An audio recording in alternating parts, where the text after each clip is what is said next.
evidence, or we haven't found the evidence yet, which, given the amount of changes, the catastrophes, regime changes, there's a lot of buried evidence. But it doesn't mean evidence doesn't exist. No evidence doesn't prove non-existence. It just proves that our archaeologists have work to do. So, from that perspective, I have done a little bit of digging, and I believe, as we're going to see, and I'm going to attempt to show you from my point of view on this, that both the text read as the standard for our investigation lines up with a confirmable period of history.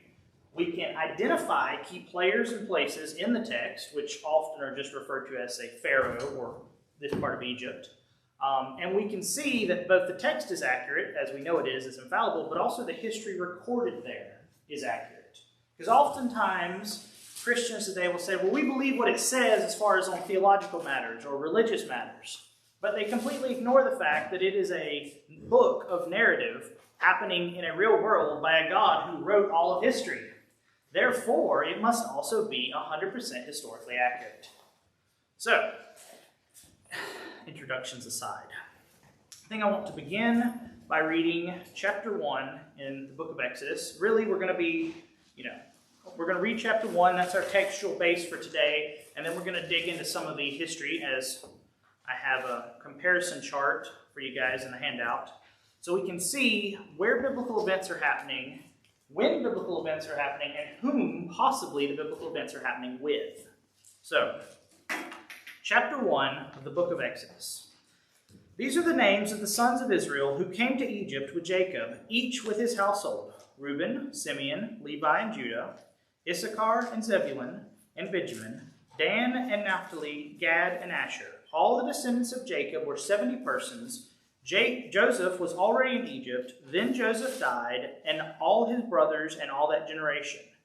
But the people of Israel were fruitful and increased greatly, and they multiplied and grew exceedingly strong, so the land was filled with them. Verse 8.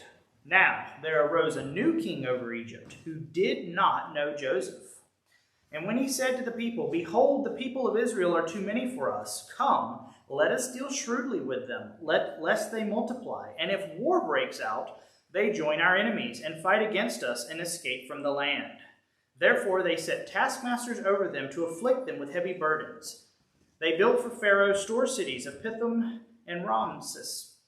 But the more they were oppressed, the more they multiplied, and the more they spread abroad. And the Egyptians were in dread of the people of Israel, so they ruthlessly made the people of Israel work as slaves, and they made their lives bitter with hard service, in mortar and brick, and in all kinds of work in the field. In all their work they ruthlessly made them work as slaves. Then the king of Egypt said to the Hebrew midwives, one of whom was named Shiphrah, and the other Puah, "When you serve as midwife to Hebrew women, and see them on the birth stool, if it is a son, you shall kill him, but if it is a daughter, let them live." But the midwives feared God and did not do as the king of Egypt commanded, but let the male children live. So the king of Egypt called the midwives and said to them, "Why have you done this? And let the male children live." The midwives said to Pharaoh, "Because the Hebrew women are not like the Egyptian women, for they are vigorous and give birth before the midwives come to them." So God dwelt well with the midwives, and the people multiplied and grew very strong. And because the midwives feared God, he gave them families. Then Pharaoh commanded all his people, "Every son that is born to the Hebrews you shall cast into the Nile, but every daughter you shall let live." Thus concludes the chapter 1. Now, before we get into the historical side of things, a little bit of textual information. Moses is writing this. That's important. He's writing it to the generation that would have, the oldest in the generation being Moses' age, might have remembered this, being that Moses at the point of writing is between 80 and 120. But it's more likely that most of the people hearing it are the children of the generation that many were butchered, or the grandchildren or great-grandchildren. At the time of the writing, they had already come out of Egypt. So Moses is writing from the back perspective, if you will. So remember, Moses, who was saved from this, is writing to the people who descendantly experienced it. So fairly close connection. It's always important to put yourselves in the mind of the initial hearers. So, let's see. So the first section of the text just reiterates the end of Genesis, recounting the names of the sons of Jacob, plus Jacob who came to Egypt. We know that from the text. Then you have the section of the oppression of Israel, and then you have the attempted infanticide, and successful in many cases, of the Hebrew male children. So, with chapter 1 sort of set as our textual background, I do want to look at a couple biblical events in the timeline. Now, I think I've got most of these important ones on there. The handout doesn't have all of them, as I have 3 pages and you only have 1. But I got the highlights, and you can most certainly take notes. I left some space for that if you want. So, an initial dating note, and this is important because it's debatable. So I want to get it out there. So, all of these dating or dates were taken from the fact or the basis of Solomon starting the temple in 966 BC, which is the generally accepted time zone there. If you take 480 years prior to that is 1446 BC, which just happens to be my proposed year of the Exodus. And conveniently, on top of that, as we're not numerologists, but the Lord is the God of numbers, and he's very accurate. I think some Puritan was asked why he was so picky one time. He says, I'm not picky, I'm precise, because we serve a precise God.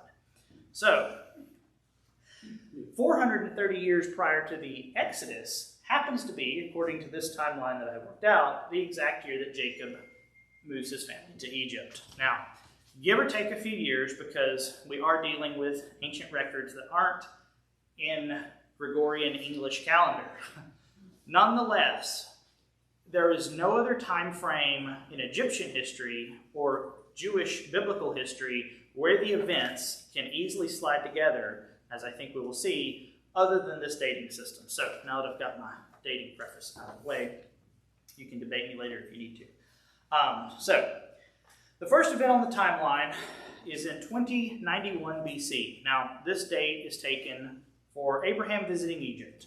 It's based upon when you add up the years and the times, and some smarter scholars than I have extrapolated that. So, give or take, again, with the dates. But specifically, 2091. Now, that's important from a historical perspective in Egyptian history, and it's going to be a little dense, so just bear with me. This is part of this. Egypt was ruled under the 11th dynasty in Egypt. Now, the 11th dynasty is just the 11th ruling family that has ruled Egypt in recorded history. Okay, but what's important, they only ruled the northern half of Egypt under the 11th dynasty. The southern portion had not been settled or conquered by this time and was still controlled by Bedouins and tribesfolk. And you have Cush to the south, Nubia. So the 11th dynasty was in northern Egypt. So we're talking Memphis being the capital with the Nile Delta, which is also the land known as Goshen. So Abraham visits during this time frame, and I believe, based on the dating, that he would have been interacting with Pharaoh Intef II. As you can see there, got it in the Egyptian history side. He was a fairly prominent pharaoh within the 11th dynasty, the divided kingdom of Egypt. But what's interesting, as additional side notes, and I couldn't pack it all in here, but I am going to try to produce a bibliography if anybody wants to see where I got the sources and go dig it up for themselves. Pharaoh Intef's tomb in Memphis, or around the Gaza complex, has a mural depicting the pharaoh meeting with an Asiatic visitor of great importance.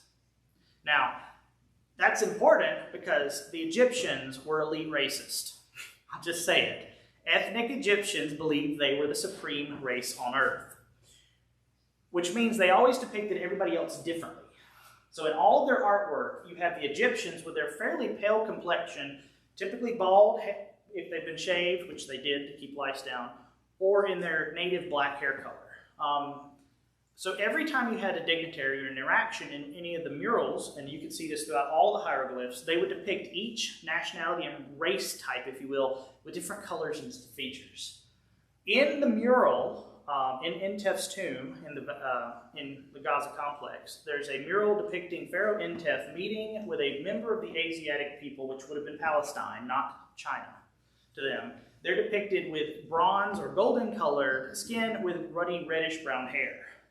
Now, I just found it interesting that this was the only pharaoh in this time frame that has any mention in any official record of anyone meeting or interacting with someone from Palestine. So, just a side note for what it is. But I think there's little pieces that slowly build up. You know, pyramids weren't built at once. So effectively, the next timeline there is Isaac is born in 2066. This part's not on yours, so I'm just going to read it out. You have the 12th dynasty began in Egypt by that point. Yes. So this is the Pharaoh in the text.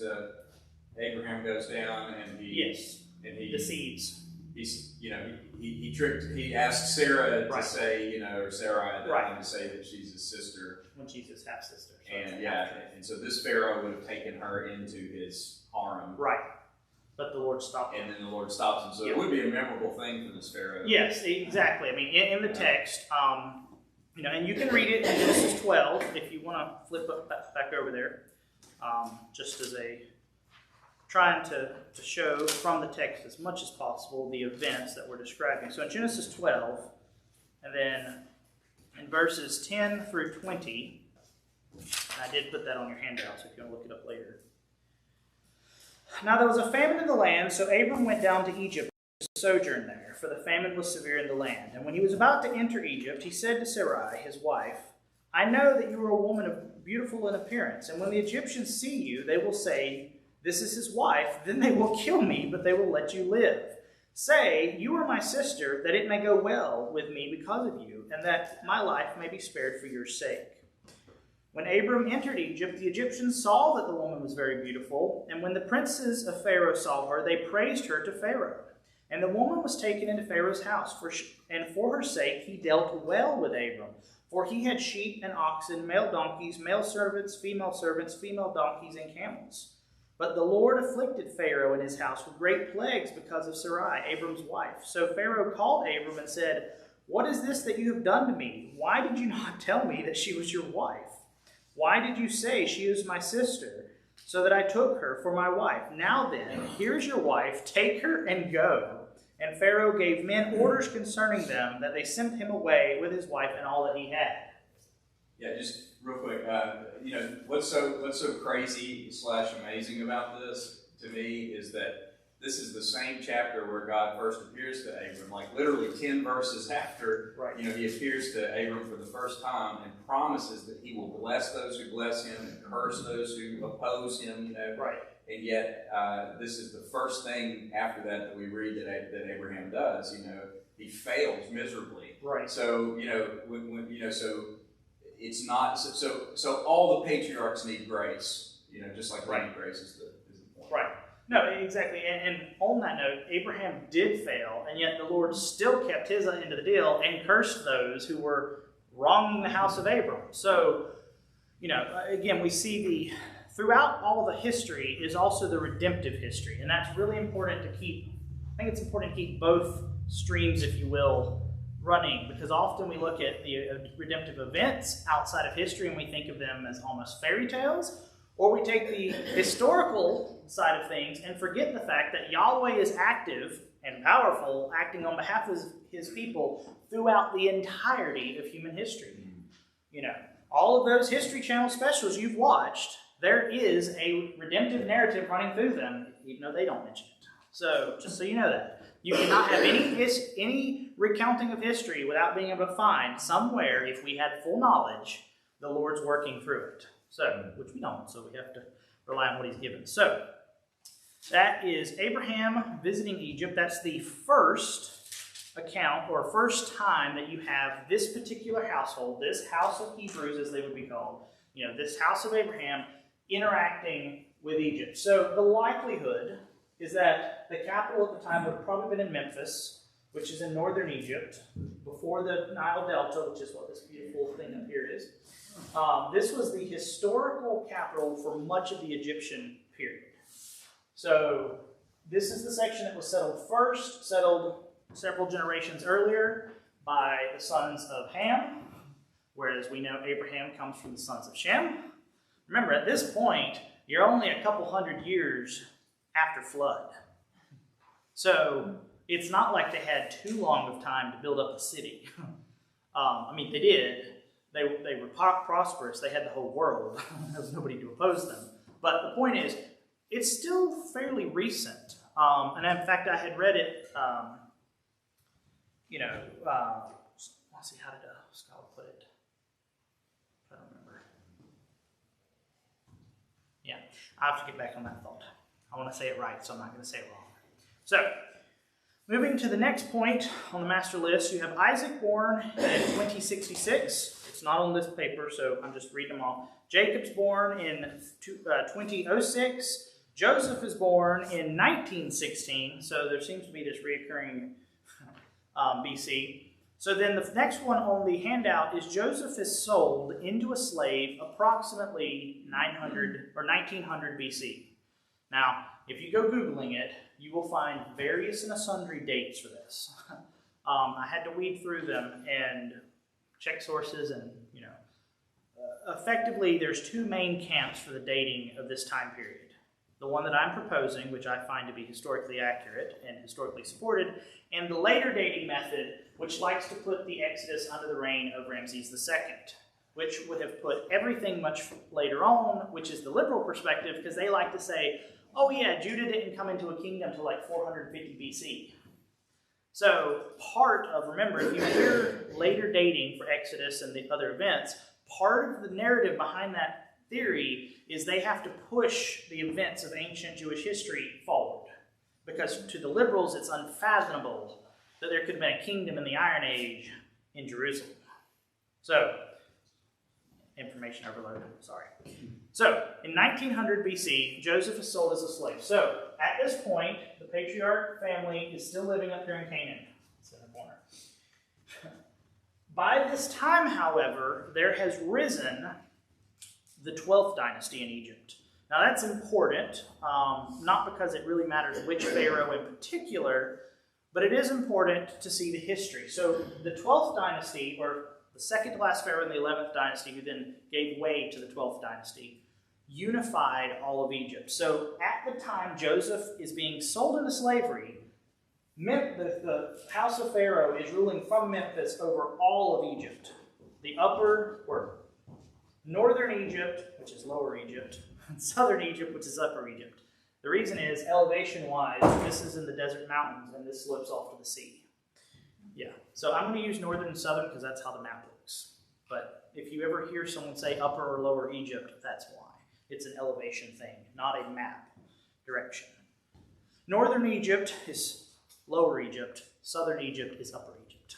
Yeah, real confusing. So, Joseph is sold, probably would have ended up in Memphis, as he was bought by Potiphar, the captain of the Pharaoh's guard. Now, this is important for a couple reasons as far as dating it in the period. One, if this entire setting of Exodus was the 400 and some years later that the liberals like to espouse, it would have put Joseph being sold into Egypt during the Hyksos rule. Now the Hyksos, and we're going to get to them, were a people actually from Canaan of the various tribes. They were also Asiatic, or that's the Egyptian way of saying it, from there that took over northern Egypt. Now that's important because if an invading ethnic army had occupied and was in control of northern Egypt at the time that Joseph was sold, why would there have been a pure-blooded Egyptian as the captain of the guard, which also served as one of the chief bodyguards for Pharaoh himself? On top of that, later on, Joseph is awarded, if you will, or given, a daughter of the priest of On. Now, that's actually a priest of Ra, so the high Egyptian sun god. During the period of the Hyksos rule, this religious, the religious setting of the day, native Egyptian religion was pushed down and imported Canaanite gods were brought in. So there's two little historical facts that tell us it's not likely Joseph was sold into slavery during a foreign occupation of Egypt. That it was during a period when there were native Egyptians, both culturally, religiously, time frame-wise, in control. So I just wanted to, again, point out these little details that I found fascinating because they show why and how things happen that we read in the text.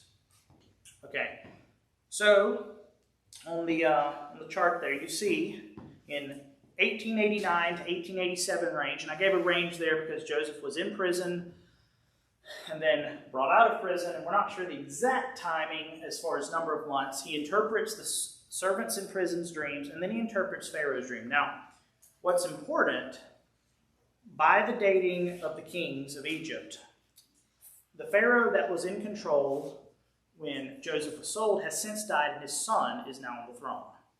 So Pharaoh Amenemhat II has passed away, and now Pharaoh Sesostris II is ruling. So you've already had one changing of the Pharaoh, if you will. Joseph interprets the dreams of Pharaoh Sesostris II. I would make this case strongly again. Another point of evidence is that Pharaoh Sesostris, in his tomb in Gaza, also has a lot of Asiatic murals depicting people from Canaan. In this case, there is actual hieroglyphs with an image of him, which is unusual for the Pharaoh because he's Pharaoh. But he depicted in his tomb with interactions with nobles, if you will, being depicted in the in the mural, nobles from Canaan or the Asiatic people. So again, it's not specific to the Hebrews. I just found it interesting that we have historical evidence with this Pharaoh at this time frame that fits the overall numbers. So I would make the case that Sesostris II was the Pharaoh whom Joseph interprets. So then, next we have 1887 to 1880. Again, give the dates a little bit of flexibility. The 7 years of plenty. Joseph is effectively holding 3 offices. If you look at the text, and I do want to look at that. So, Genesis 42, and then through 45 chapters are the range.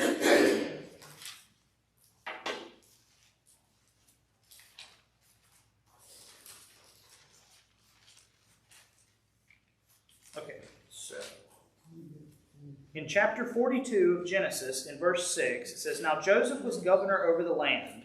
He was the one that sold to all the people." Now, that's one point. I'm actually going to back up just a little bit in 41 and read. So, Joseph proposes this plan to Pharaoh. This proposal pleased Pharaoh and his servants. And Pharaoh said to his servants, "Can we find a man like this, in whom is the Spirit of God?" Then Pharaoh said to Joseph, "Since God has shown you all this, there is none so discerning as wise. You shall be over my house, and all my people, and order themselves as you command. Only as regards to the throne will I be greater than you." And in chapter 42, we see he's the governor of Egypt. Now, these could just be in narrative titles or things, but I would make the case that every time you have a comma, every time there's a phrase, it's most likely referring to an aspect or a specific office. It's as if in 2,000 years, if somebody was reading a history of the United States, and in the history of the United States, somebody said, and Mike Pence was vice president, or Mike Pence oversaw as the second in command, the office would be vice president. So in the same way, for Joseph to be in this position, he wasn't just this fairy tale ruler in that sense. He had to have had an actual position. So when we look throughout the records of, and thankfully the Egyptians wrote lots of stuff down, we know that there was 3 offices Joseph likely held. The first was the governor or overseer, chief steward, I think is the actual literal translation. He was in charge of Pharaoh's grain, in charge of Pharaoh's land, and in charge of Pharaoh's household. He was the one that made sure Pharaoh had money. He was the one that kept the people paying, made sure the debts were paid, made sure the farms were managed. The second is you have the office of the vizier, which is the second in command in Egypt. We know this because there were other viziers listed. We know this was an established office. We know that this position was second only to Pharaoh. So according to the text, we know Joseph had to have held this position. We know that this position's duties were separate from that of the chief steward. Okay, And the third and likely position given from the text, and this one has the first two are pretty solid as far as relatable, but you also had the advisor, almost an elder statesman position that Joseph likely would have held later on, because later he's called the father of Pharaoh. Okay, and that's later on in the text. But that phrase was used in Egyptian history by other people referring to an elder statesman in the court of Pharaoh who had greatly served the pharaohs and was honored and effectively had outlived their masters. So we have these three textual points that also directly correlate with actual known historical offices, which I think is another important tie there to knit the redemptive history and the recorded history. So, any questions so far? I know it's a lot of information, but I'm trying to set the groundwork. So, you can always be like, slow down if you need to, because I sort of get going. So, you then have the years of famine, Genesis 42 through 45 range. The 7 years of plenty are followed by the 7 years of famine or 7 years of lack. We know from the text that Pharaoh's dream showed great abundance and then extreme lack on the other hand. We know from the text of what was happening. So in there, let's go over to...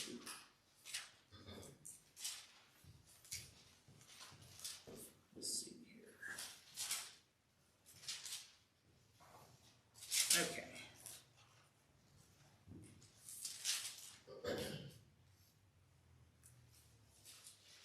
Okay, so Genesis chapter 41,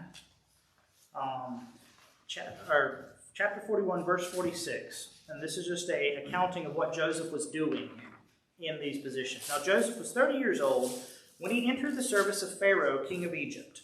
And Joseph went out from the presence of Pharaoh and went through all the land of Egypt. During the 7 plentiful years, the earth produced abundantly, and he gathered up the food of these 7 years which occurred in all the land, and put the food in the cities. He put in every city the food from the fields around it. And Joseph stored up in great abundance, like the sand of the sea, until he ceased to measure it, for it could not be measured. Before the year of famine came, 2 sons were born to Joseph.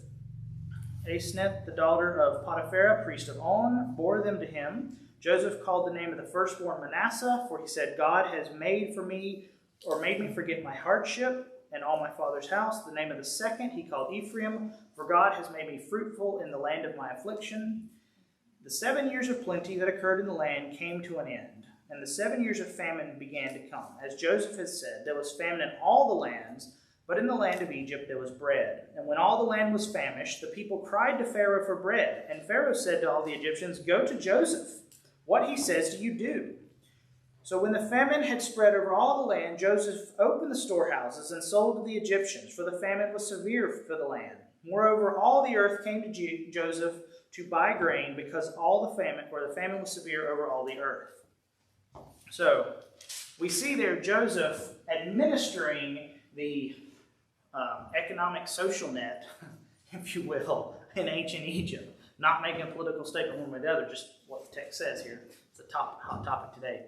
Effectively, the government, under the rule of Joseph as vizier, is providing for the people because the Lord gave Pharaoh a dream and Joseph interpreted it. They had foresight there. So we see Joseph, divvying out. We see these offices being fulfilled, him doing his job. Then you have, during the years of famine, and this is not full speculation, but based upon the dates, if everything lines up right, Sesostris II dies during the years of famine. So his son, Sesostris III, actually ascends the throne during the years of famine when Joseph would be the vizier of Egypt. Now, I find that incredibly important because anytime there's a change on the throne, big stuff can happen. But what that means is, and we know from the Egyptian kings list, Sesostris II died mid-aged. He wasn't an old man, maybe 48 to 56 range. Okay, so Sesostris III takes the throne effectively as a 9-year-old. So, just picturing it, famine in the land, your father dies. We don't know if it was famine related. I mean, death in Egypt is pretty common everywhere in the ancient world. Actually, Egypt had a much better average age than the rest of the world. But still, you now have a boy king on the throne, and your father's trusted vizier is effectively running the country. So it gives valid credence to the epitaph of father of Pharaoh that would later fall on Joseph. Okay, Joseph effectively governed the country through its greatest economic and food crisis of all of Egyptian history yet. It's the second greatest crisis. The first greatest crisis is yet to come. So that's just important to see those, and that's why I'm grateful that the Egyptians wrote down dates of when their kings reigned, because it gives us a glimpse into what was actually happening in the household of Pharaoh. So from Memphis, and we know that there were storehouses all over Egypt, because they have found pieces of them, chunks of them. They probably didn't have giant pharaoh heads like the Disney movie, but it's a side note.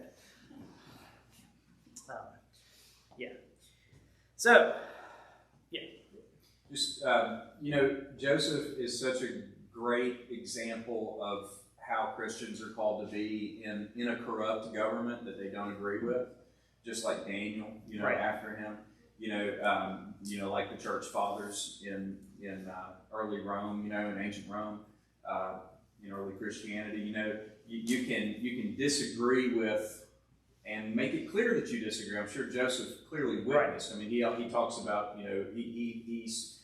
he sees these things not on his own, but because he is a servant of the true God. Right. Same with Daniel later, But he's still promoting the interest and honoring the person of the corrupt governor of the land. And so that is a lesson for us, no matter what our politics are, our political persuasions are, that, God has established these authorities, and our job is to be like these men. No, and it is interesting that in the Hebrew phrase there used to describe Joseph and Daniel, the power of the God or power of the gods is almost the same construction in both places. Because remember, you've got pagan kings describing what they're seeing. Joseph's initial interaction with Pharaoh, Sesostris II, probably would have been the first one he's heard of this, nomadic god from somewhere far off. I mean, yeah, they were trading, and that is an important note. Jacob has no issues sending his sons during the famine to Egypt. And I want to talk about that. And this is a dating point. So, in the 11th dynasty, initially, when Abraham would have visited, it was tribal, it was dangerous, there were raiders, there were Bedouins. It was actually a very treacherous trek for Abram, basically a Canaanite sheik, to have had to make with his family, his camels, his oxen, and that long list of other things, all the way to Egypt. It was a big deal. But by the time of the 12th dynasty, where the kingdom was unified, and under Sesostris' father, the first, and then Sesostris II, they had relative peace. Not only that, they had established major trading routes all the way to India. So there were roads running right through Palestine.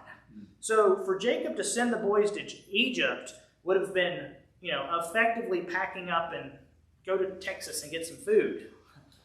They had regional security by this point because of the Egyptian, imperialism, if you will, good or bad or ugly. The fact was, because Egypt had established this command over the region, there was peace, there was trade, there were crops of flourishing.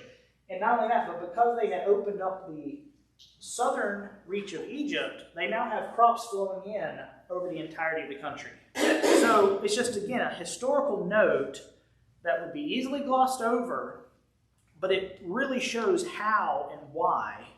Obviously, there were merchants going to Egypt that Joseph got sold to. It was a normal thing to be going to Egypt to sell stuff. So, it sets the stage. So, the years of famine, change in regime, Joseph's still leading the country. Okay, the next one on the list here is 1876 BC. And this is the year, according to my math and generally accepted consensus among conservative scholars, that Jacob is moving his household to Egypt. So this is during the years of famine. There's still 3-ish more years of famine. They've weathered the first 3-ish years in Canaan. I mean, Jacob's richer than Isaac, who might have been richer than, they didn't degrade every generation. Abraham left a massive sum to Isaac. Isaac left a massiver sum to Jacob. And now he's got 11 sons, all who have massive sums themselves. Okay, so they had quite a bit to weather. I mean, they did have lots of animals to eat if they needed to.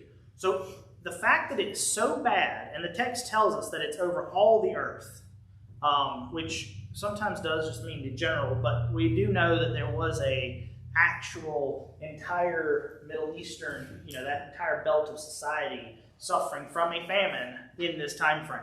Because Babylon records it, the people in Persia record it, the people in the Proto-Greek Isles record it. So it was there, which is, again, historical note. So Jacob moves his family to Egypt. So in chapter 50 of Genesis, I'm actually going to call on somebody to read. Let's see here. Actually, chapter 46. I was reading the wrong note.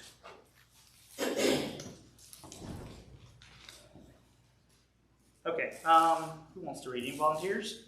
Tim? Would you read the first 4 verses there of 46, 1 through 4? Okay. So Israel set out with all that he had, and came to Beersheba, and offered sacrifices to the God of his father Isaac. And God spoke to Israel in visions of the night, and said, Jacob, Jacob. And he said, Here I am. And he said, I am God, the God of your father.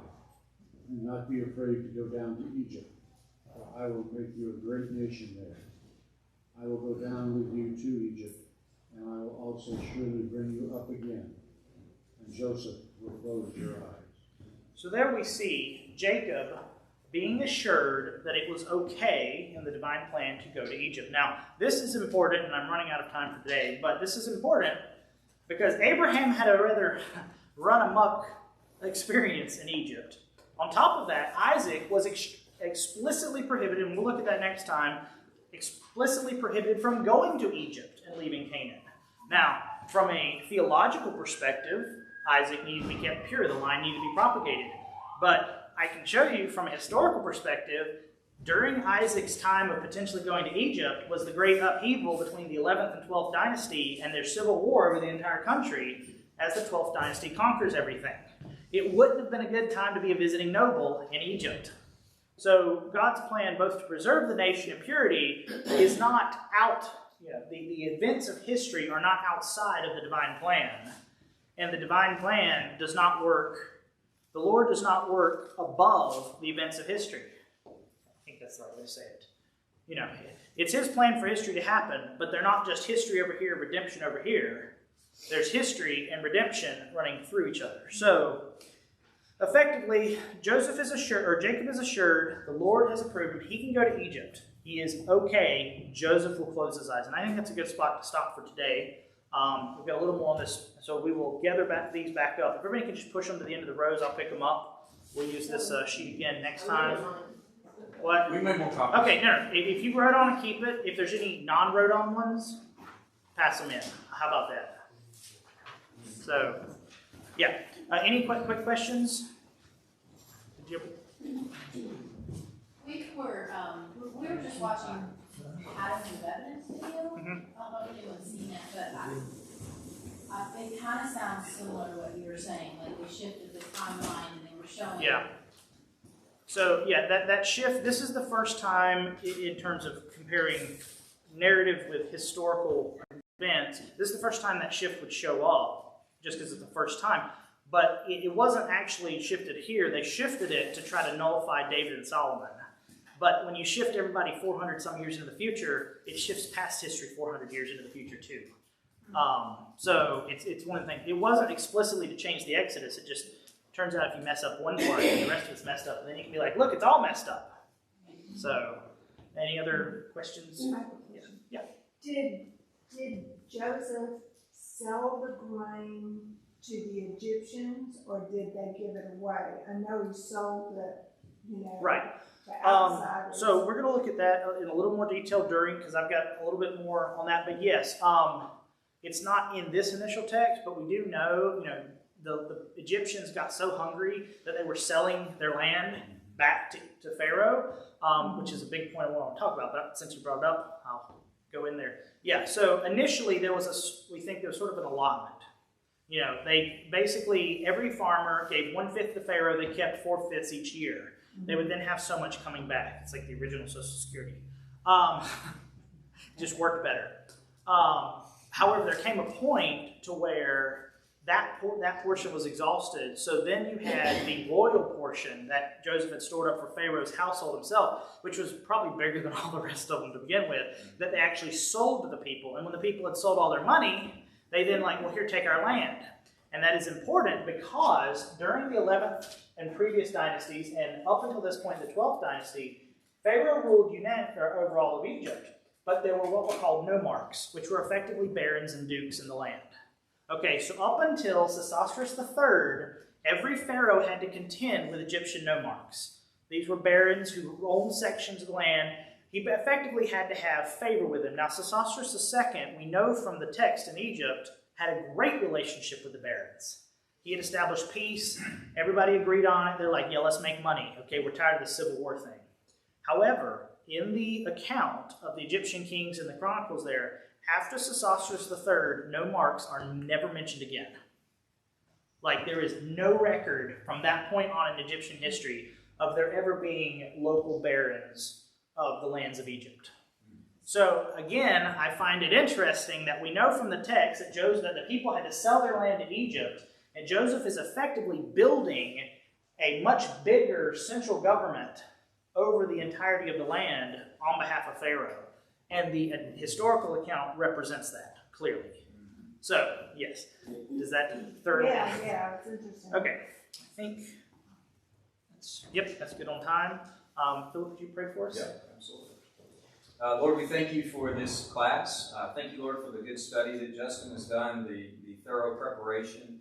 And Lord, we thank you for how perfectly your word coincides with what we know of secular history. And Lord, we do praise you that you are the author of all history, that we are experiencing your plans that you formed long ago. We pray that you bless us and prepare our hearts for this next hour as we worship you in spirit